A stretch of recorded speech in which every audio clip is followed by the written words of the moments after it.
of continuous quality education. Living up to DepEd's mandate of no student should be left behind. From the home of Sarongbangi, The land of Oragons. This is Santo Domingo National High School. School on Air. School on Air.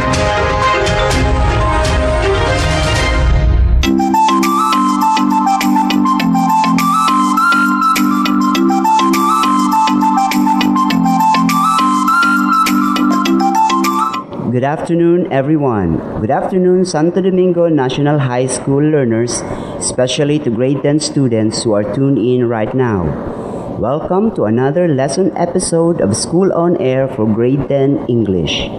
This is Sir Jerry from Santo Domingo National High School, Junior High School Department, and I am your radio teacher for today.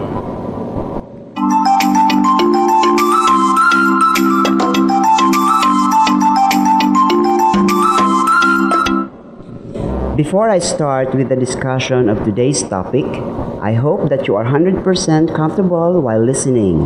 May you be in your own home or at friends or anywhere within the frequency reach of KISS FM. It's no problem to me at all as long as you stay with me all the way. For those who are online, you can start sending me your name and section for your attendance.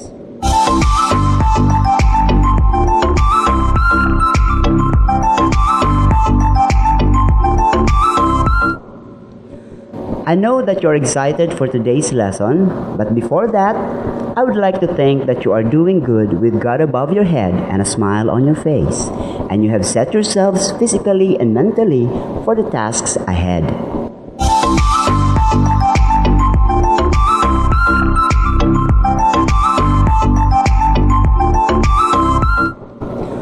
At this point, I will give you a minute for your personal necessities. You may go to the comfort room, drink water, or anything that you need to do before we start so that you will be able to listen to me comfortably. Your 1 minute starts now.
I would like to remind you that you must be holding your Quarter 2 Module 5 right now as a reference for our topic today. Likewise, I want you to prepare a pen and a clean sheet of paper in case you need to jot down important notes.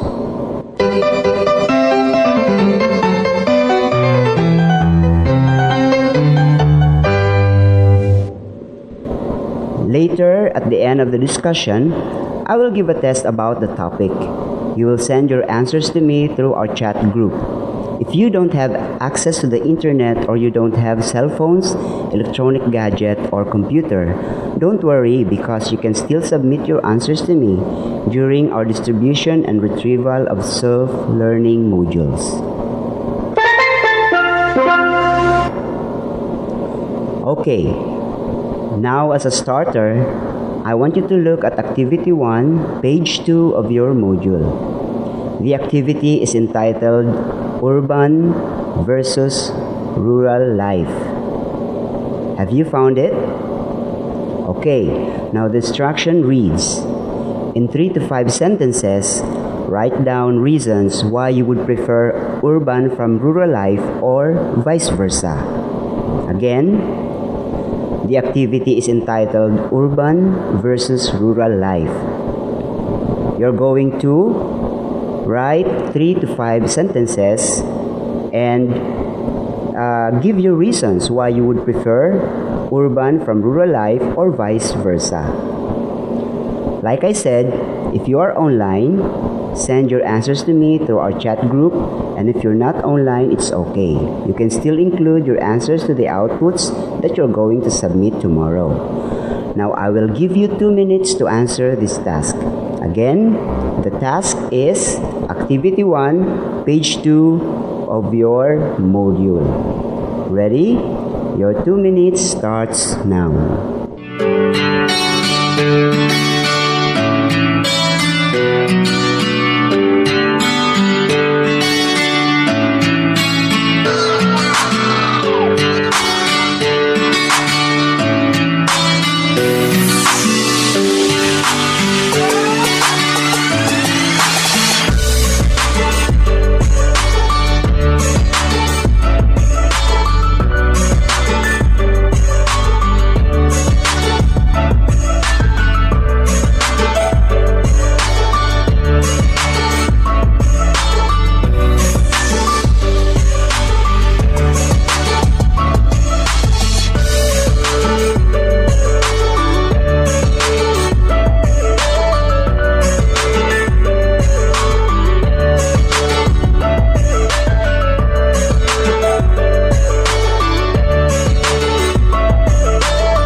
Okay, let me read a number of answers from you. Okay, this is from Tricia Penelope Aperin from grade 10 Galileo. She says, I prefer living in a rural life because there's less traffic and lower crime rates in rural areas. Car insurance rates for drivers who live in the country are lower. Food bear also costs less in rural areas than in cities as well. So you can make sure your family gets the high quality food they deserve. Wow, very good, Tricia. Okay. And we have also from Timothy John Ramirez from grade 10 Einstein. For me, I prefer living in an urban environment than rural. As our country became more globally inclined, opportunities are far more superior than rural life. There is a lot more diverse people and wide variety of culture you will experience in an urban life, population-wise, which can broaden your horizon. Okay, this is also a very nice answer from Timothy John Ramirez. Okay, this is from Antoinette Mataverde from grade 10 Einstein. She says, I would prefer to live in urban places because urban life have more innovative spaces. Life in urban is more comfortable for there is the technology for the people to use. It gives so much opportunities for the betterment of one's life. Okay, this is also nice. A nice answer from Antoinette Mataverde. Okay. Let me see another. Okay, another answer from Lovely Grace Balasta of grade 10 Dalton. I prefer rural life than urban life because rural places has lower crime rates than urban but has clean water, fresh air, and we can get a high quality food, and this is perfect for those people who love nature. Rural places are peaceful and relaxing too. Okay, very good. Lovely Grace Balasta from grade 10, Dalton. Okay, and this one also comes from Janelle Ann Cardell from grade 10, Galileo. She says, I prefer to live in rural than urban because it has more privacy. In the countryside, there's a good chance that your nearest neighbor won't directly I think she's saying that your nearest neighbor it is not difficult for other people to find you in rural areas. And city dwellers, according to her, usually suffers high level of stress than those who commute because they commute for work.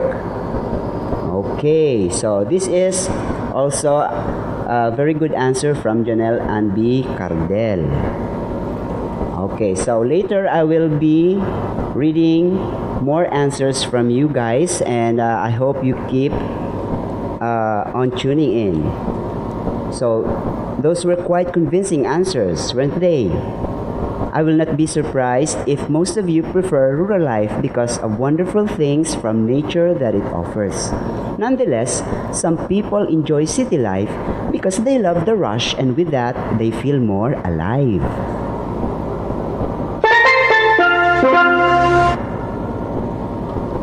Okay, so by stating your reasons in that activity, are you aware that you are actually writing an exposition or discussion text?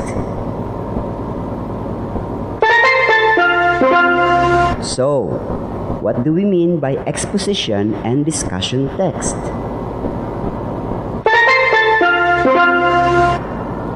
If you're following, the definition is found on page 4 up to page 7 of your module. It reads, an exposition persuades a reader or listener by presenting one side of an argument by taking a point of view and justifying it. The word persuade means to convince.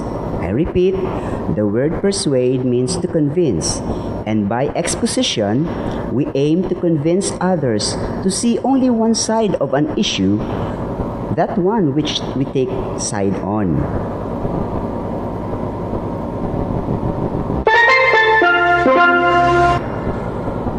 Exposition texts, like argumentative essays, are composed of 3 parts, namely, introductory statement of position, or in short, introduction. We have also series of logical arguments, or in short, arguments, and conclusion that reinforces or summarizes the writer's point of view. I repeat, exposition text has 3 parts. We have introduction, arguments, and conclusion.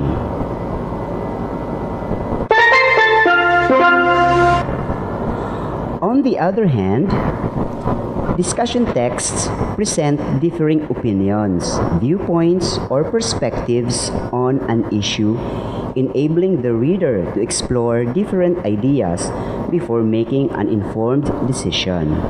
The writer normally explores different opinions and ends with a personal opinion or comment.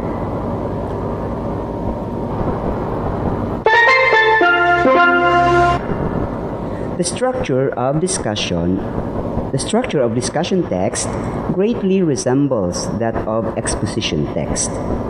We have introductory statement, which gives the background information, arguments, and a recommendation or conclusion.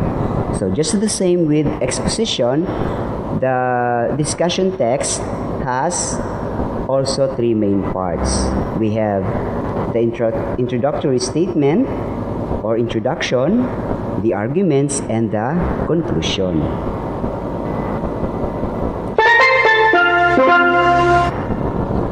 If you are familiar with debates, the same parts are also being applied. It will be hard for you to convince others or discuss an issue if one or two of these parts are missing.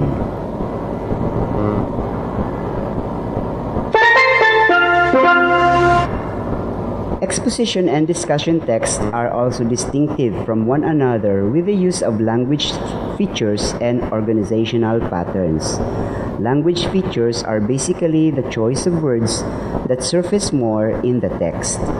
Here are some of them: abstract nouns and technical words, emotive words or words that express emotion, evaluative language, reported speech, use of present tense, use of factual adjectives, use of comparing and contrasting adjectives, and use of word chains, synonyms, antonyms, and repetition for effect. Some examples are right there in your module.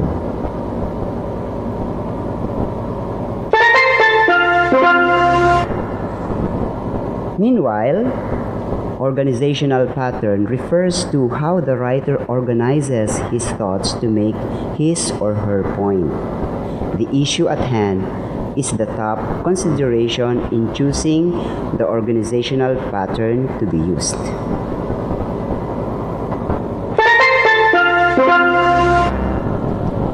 Here are some of the organizational patterns used in exposition and discussion texts. We have description. In this pattern, the author describes a topic by listing characteristics, features, and examples. Again, description. In this pattern, the author describes a topic by listing characteristics, features, and examples. For example, if you are writing about COVID-19, you have to describe it by incorporating facts based on your experiences, or better, based on reliable sources.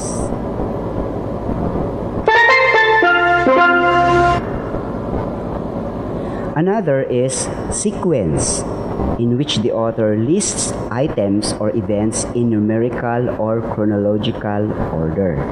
I repeat, sequence, in which the author lists items or events in numerical or chronological order.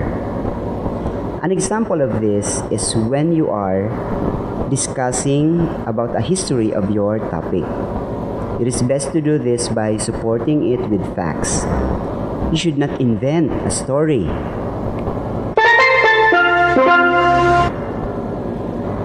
We have also comparison. The author explains how two or more things are alike and or how they are different. I repeat, comparison. The author explains how two or more things are alike and or how they are different. When you compare, you are basically citing the similarities and differences of two or more things. But remember, compare only their features that are relevant to the point that you want to make.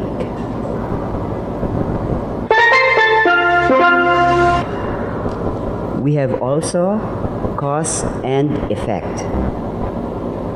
In this pattern, the author lists one or more causes and the resulting effect or effects.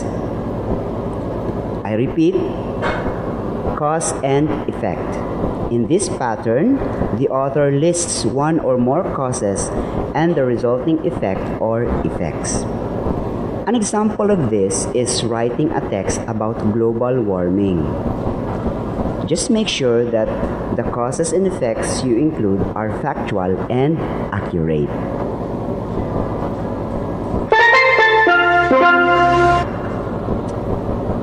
Then, we have the problem solution pattern, in which the author states a problem and lists one or more solutions.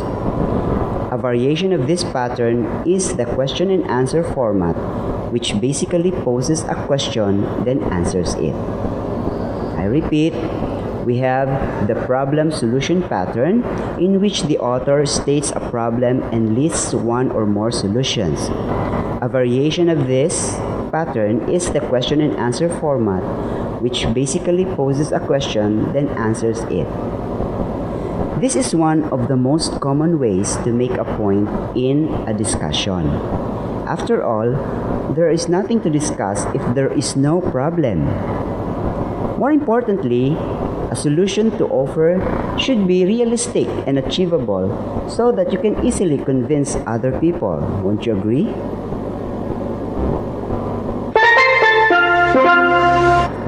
These organizational patterns can be better understood by the graphic organizers or word webs that authors are using to brainstorm their ideas before engaging into writing. You can see some of these graphic organizers in your module.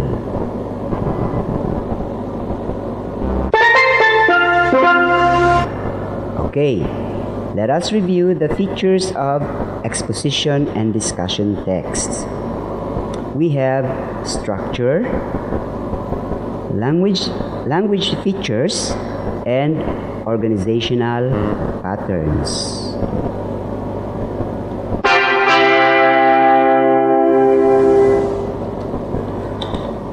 As part of the wrap-up activity, we will have a simple task. Again, if you are online, send me your answers through our chat group so that you can earn extra points. For those who are not online, don't worry because you can still submit to me during the distribution and retrieval of modules as scheduled.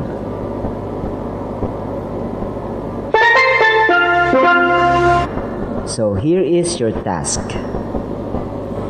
In at least 5 sentences, explain why there is a need to consider the features of exposition and discussion text.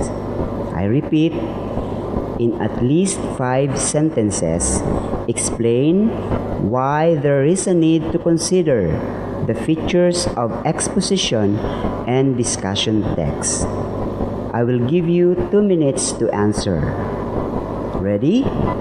Your 2 minutes start now.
right.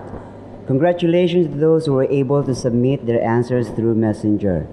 So keep them coming. I will be waiting for your answers.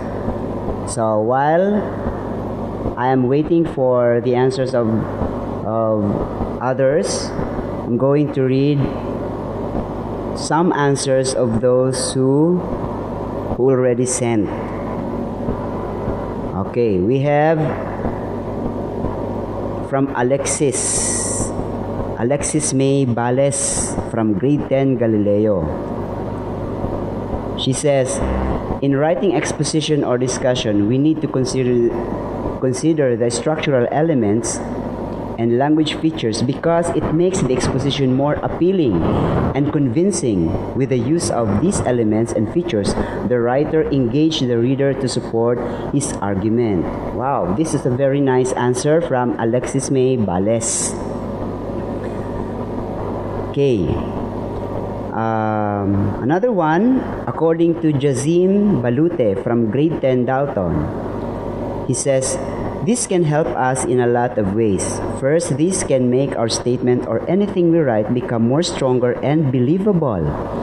Audience won't be anxious if they have to believe it or not, as long as there are some facts and real points from your reliable sources, from your reliable sources. Okay, very good, Jasim Balute. So truly, if you are giving factual information, then people will not hesitate to believe you. Okay, very good, Jazim. We have also from David John Alondra from grade 10 Galileo. The structural elements and language features make exposition more convincing.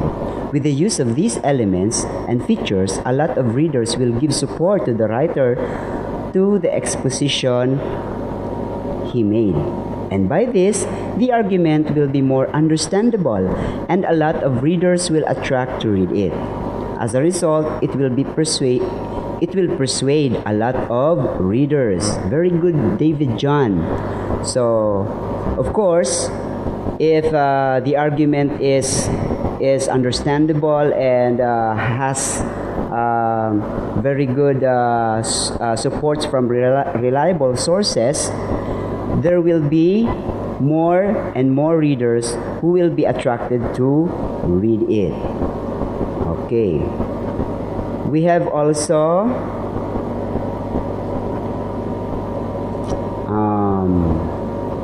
let me see some more of your answers. Okay. This is from Mary Joy Bualoy from grade 10 Archimedes. The structural elements and language features of exposition make it more attractive and compelling. Wow! The writer engages the readers to support for his or her claim by using these elements and features. As a result, they will be encouraged to join your side.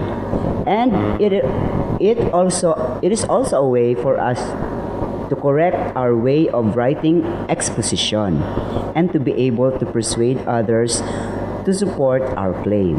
Exactly. Very good, Mary Joy Bualoy from grade 10 Archimedes. Okay. Another one from Eliza Marie Baliwas of grade 10 Galileo again.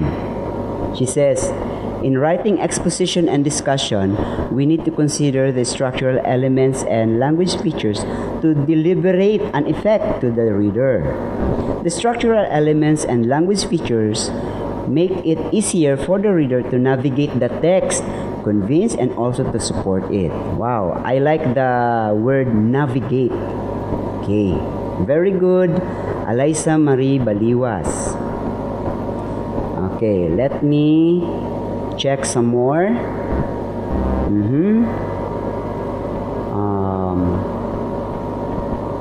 Okay, this is from Rona Riza de la Cruz from grade 10 Einstein. It is needed to consider the structural elements and language features because they made the exposition more appealing and convincing. Using these elements and features, the writer engages the readers to support his or her argument. It is also important to deliver to the audience or readers if what the author is persuading or if where he or she stands for. Okay. Very good, Rona Raisa de la Cruz from grade 10, Einstein. A very comprehensive explanation from Rona. Okay. Another from grade 10, Einstein again. This is written by Princess Shane Balbin. She says, it can help us to improve our statement by giving opinion or point of view, and as a result, it can give support and persuade others to and catch their attention. Okay. Very nice, Princess Shane Balbin. Okay, let us have one more. This is from Jaja Butial from grade 10, Galileo. In writing exposition or discussion, the structural elements and language features make exposition more appealing and convincing. With the use of these elements and features, the writer engages the reader to support his or her argument. As a result, they will be persuaded to stand with your side. Very familiar. I think okay, anyway, this is also a very nice answer from Jaja Butchal. Let us have last two. Okay, so that we can move on to our next activity. Okay, this is from Justin Caceres, grade 10, Einstein. So, Justin says, in writing an exposition, following the structural elements and language features are necessary because elements such as mentioned are important in validating your exposition. Okay, I like the word validating.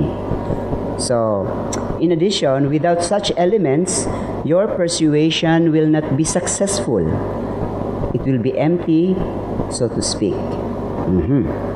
These elements make your exposition or discussion sensible and easier for readers and listeners to understand, thus proving your persuasion successful. Okay. Well said, Justin Caceres. Very good answer. Okay. Let's have. All right. This is from Jenry Balya from grade 10, Galileo. He says, the structural elements and language features make exposition more appealing and convincing. With the use of these elements and features, the writer engages the readers to support his or her argument. Exactly. That is correct, Jenry Balya. Okay, so one last.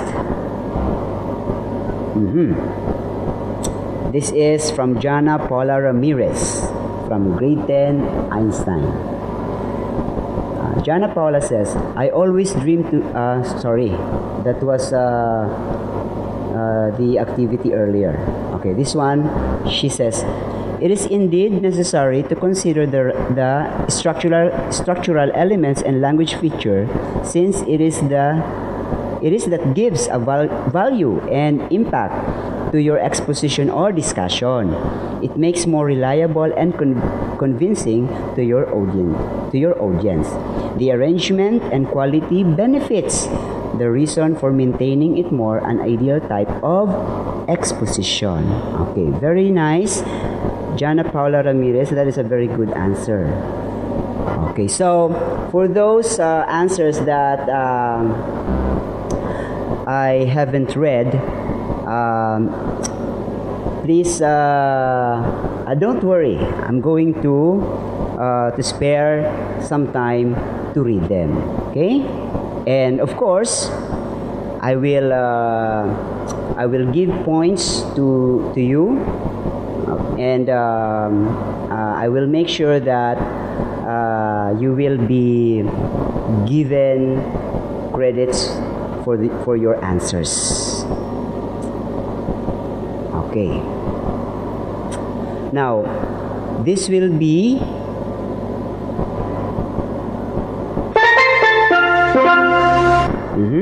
This will be your last activity for this episode. I will consider this as an important performance task.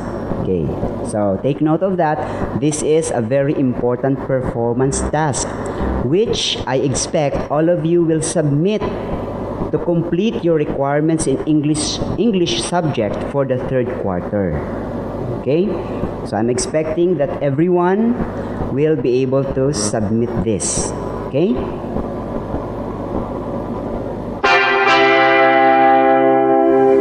But anyway, class, you can take a deep breath because you will submit this performance task tomorrow, April 29, 2021, during the distribution and retrieval of modules. Okay? So again, you will submit this performance task tomorrow, April 29, during the distribution and retrieval of modules. Okay, are you ready? Here it is. Listen well. In at least 200 words, write an exposition or discussion text about community pantries in the country. So this is very timely. I repeat, in at least 200 words, write an exposition or discussion text about community pantries in the country. Remember to apply the essential features. We have the elements and structure discussed earlier. Okay? So use bond paper or pad paper for this. Okay? So, in at least 200 words. When I say at least 200 words, you can exceed 200 words. Okay?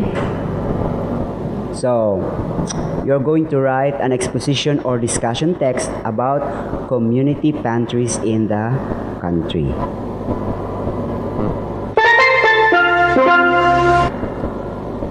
Okay, and once again, may I remind you that you will submit this performance task tomorrow during the distribution and retrieval of modules.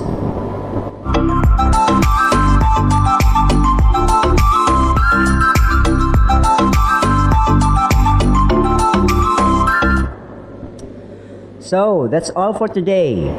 It has been another awesome day of learning. I hope that you enjoyed today's radio-based lesson episode. Until next time, this has been your radio teacher, Sir Jerry, saying, good use of language is the key to a beautiful message. And remember, if you want to be known or be heard, be an English language nerd. Bye!